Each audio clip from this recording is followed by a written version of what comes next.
सच्चिदानन्दरूपाय विश्वसत्यादिहेतवे तापत्रयविनाशाय श्रीकृष्णाय वयं नमः। वरहापीडं नटवर्बपुः कर्णयो कर्णिकारं मेघ्रद्वासकनकविषं वैजयन्तीं च मालां रन्ध्रां वेणोरधरसुदया पूरयन् गोपवृन्दैः वृन्दारण्यं सुखदरमणं प्राविशद्गीतकीर्ति। हे कृष्ण करुणा सिन्धो दीनबन्धो जगत्पते गोपेश गोपिकान्त राधाकान्त नमोस्तुते। हे भारत के सारथी तुमको कोटि प्रणाम। मेरी भी अब थाम लो मन की छुट्टी लगाम।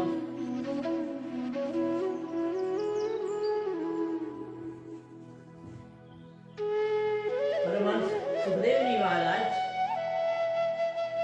महाराजा परीक्षित को कथा सुना रहे हैं। सृष्टि जानने की उत्कट जिज्ञासा देख करके सुखदेव जी वर्णन करने लगे। जब भगवान श्री नारायण जल में शयनावस्था में थे तो उनके नाभ से एक कमल निकला। कमल पर ब्रह्मा विराजमान हुई। कमल की कविता पर बैठ करके वो विचार करने लगे, मैं सृष्टि की रचना करूं। इस चिंता में मग्न थे कि प्रलयकालीन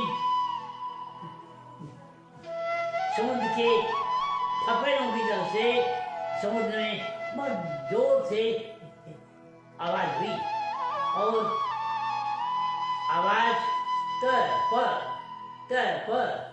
की दो बार आवाज हुई।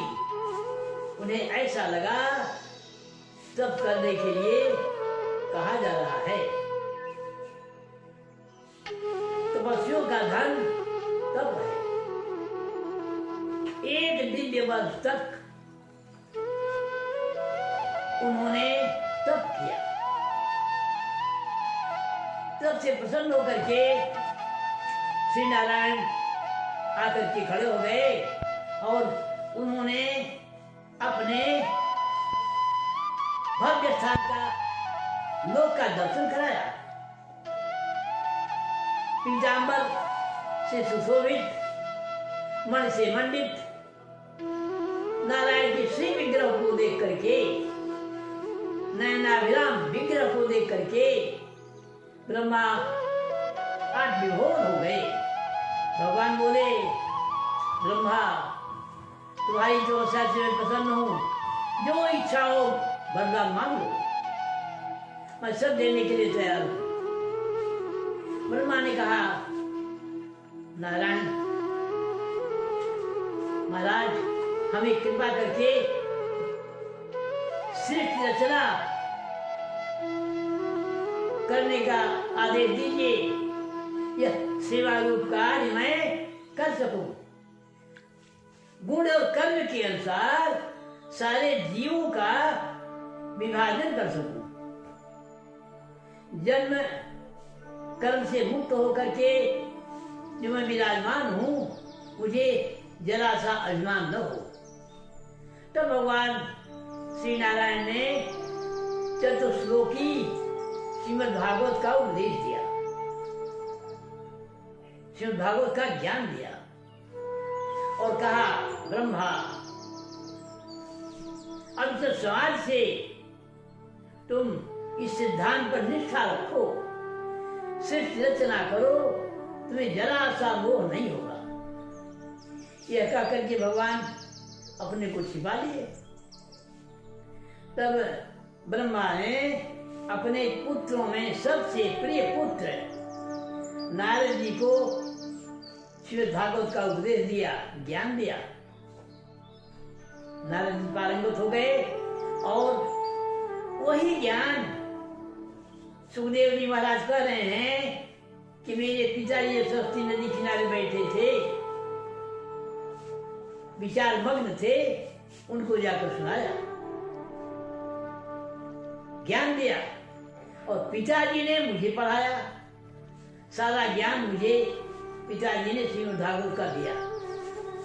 हे राजन, वही मैं तुम्हें सुना रहा हूं। यह कह करके श्रीमद् भागवत के सर्ग विसर्ग आदि 10 लक्षणों का सुंदर वर्णन किया। इसके बाद परमहंस चक्रचूड़ामणि सुखदेव जी ने राजा परीक्षित से कहा, हे राजन, जो प्रश्न आपने मुझसे किया वही प्रश्न विदुर ने मैत्रेय से किया था जब वो वैभवशाली भवन से निकाले गए थे और मैत्रेय जी के पास गए थे। मैत्रेय जी से वही प्रश्न पूछा था। सर्वेश्वर भगवान श्री कृष्ण पांडवों के दूत बनकर के आए थे। कुंती नहीं चाहती थी कि रक्तपात हो, धर्मराज भी नहीं चाहते थे। द्रौपदी ने कहा था जब भगवान को भेजा जा रहा था, हे माधव, मेरी बेड़ी खुली हुई है, मैं लड़ूंगी, मेरे पांचों बेटे लड़ेंगे, मेरा पिता लड़ेगा, मेरा भाई लड़ेगा, युद्ध होगा। भगवान तो चाहते ही थे, मन में निश्चित कर लिए। और जब वहां से पांडवों का दूत बन करके आए, दुर्योधन को मालूम हो गया था, गुप्तचरों से खूब सजाया, मखमल बिछवाया, पीतांबर इत्यादि का की व्यवस्था किया और 56 तरह का भोजन बनवाया। कर्ण से कहा, हे कर्ण, अपने कानों को सजग कर लो। युधिष्ठिर का जो वचन है, नारी सुलभ, सुनना। माधव क्या कहेंगे? भगवान श्री कृष्ण आए और वह अक्षर महाभारत का देखने योग्य है, बड़ा सुंदर भगवान ने प्रवचन किया। दुर्योधन नहीं माना, कहा 5 गांव दे दीजिए, वे लोग गुजर कर लेंगे, राज्य नहीं चाहेंगे, 5 गांव दे दीजिए। कहा 5 गांव कौन कौन से हैं? महाभारत में तो बड़ा विलक्षण लिखा हुआ है। किसी भोजपुरी विद्वान ने कहा, भगवान ने मांगा क्या था? काशी और हस्तिनापुर दे दो, ऊना और सतारा, एक गांव कन्नौज दे दो, राज करो तुम सारा। भगवान ने तो मांग लिया। काशी और कन्नौज विद्यापीठ था, ऊना सतारा व्यापार का केंद्र था और हस्तिनापुर राजधानी थी। तो दुर्योधन ने कहा, सूच्याग्रम दास्यामि बिना युद्धम केशव, हे केशव, सूर्य के अग्रभाग के बराबर मैं नहीं दूंगा बिना युद्ध के।